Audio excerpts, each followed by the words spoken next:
Welcome to Let's Talk English Podcast. Learn English with Podcast. Today, we're excited to debut a brand new segment focused on shadowing English speaking practice. Evan, want to kick us off? Absolutely, Aaron.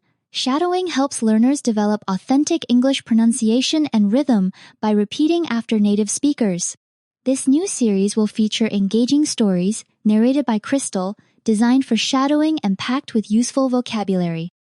Let's jump in.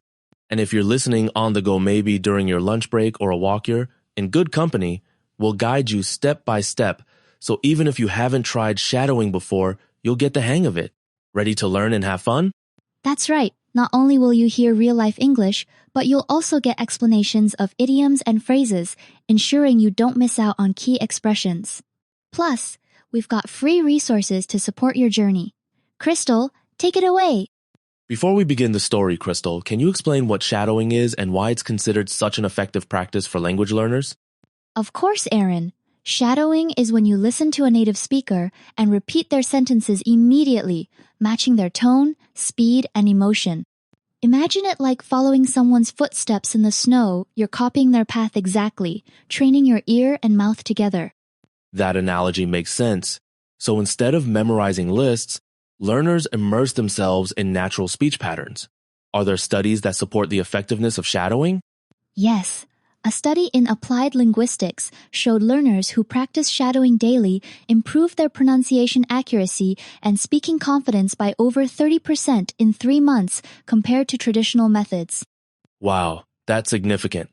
For listeners, that means you're building real-life fluency, not just textbook knowledge. Let's see how this works in action with today's story. Crystal, your story today isn't just about English, it's about hope and kindness. Why do you think stories are such a powerful tool for language learning? Stories activate both the emotional and logical parts of our brains. When we feel connected to a character like Rachel on her rainy day, we remember words and phrases better. It's like learning to swim by jumping in the water instead of just reading about it. That's such a vivid comparison. So, while listeners are absorbing idioms and vocabulary, they're also experiencing feelings and context, which makes the language stick. Exactly. And when learners shadow these stories, they're not just memorizing, they're embodying the emotions and rhythms of real communication. This approach accelerates both understanding and recall. Let's talk about how listeners can get the most out of this shadowing practice. Should they repeat each sentence right away, or listen to the whole story first? Great question.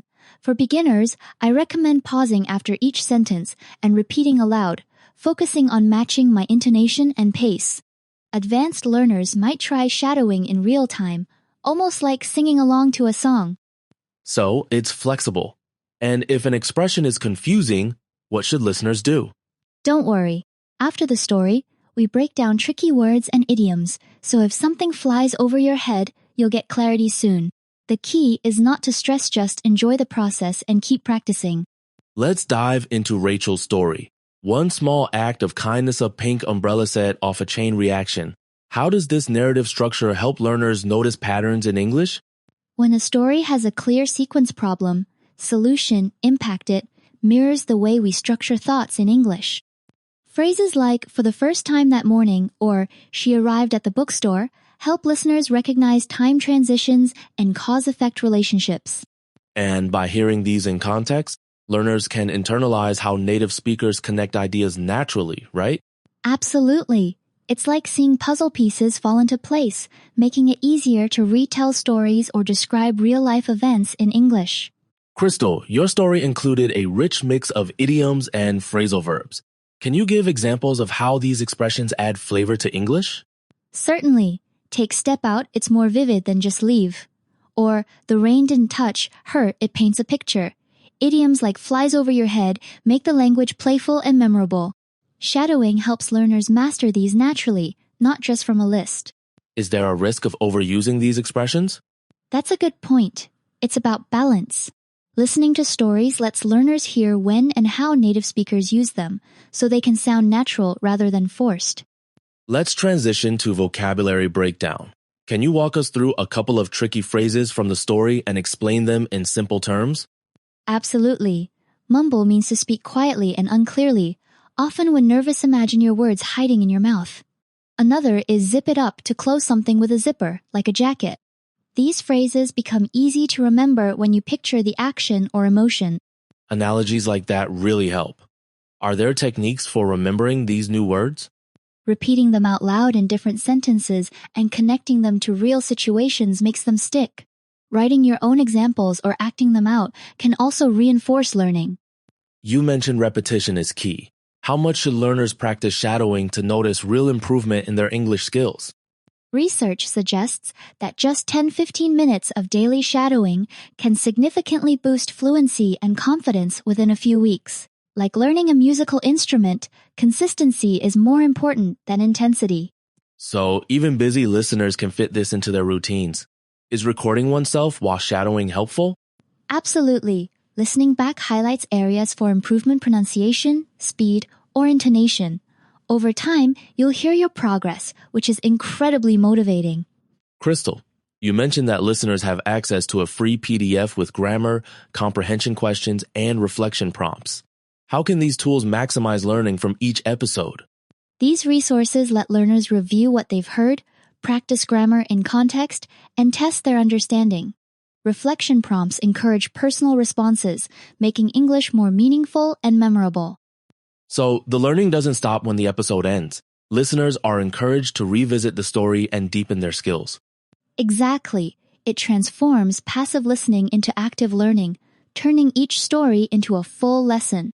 As we wrap up, what advice do you have for learners who get frustrated when progress feels slow or when new expressions fly over their heads despite repeated shadowing?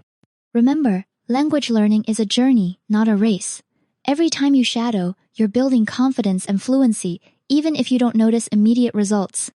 Celebrate small wins like understanding a new idiom or feeling more comfortable speaking. That's a great mindset. Just as Rachel's story shows, small acts, whether of kindness or practice, add up over time to create meaningful change. Exactly. Stay curious, keep listening, and don't be afraid to make mistakes.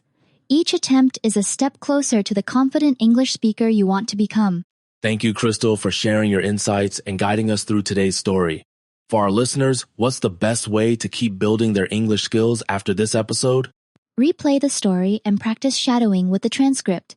Try different speeds, record yourself, and review the vocabulary. Join our community discussions to share your favorite phrases or ask questions. And don't forget to check out our additional episodes and curated learning materials.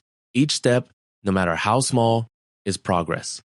Absolutely. Keep practicing, stay motivated, and remember, we're here to help you leap forward in your English journey. See you next time.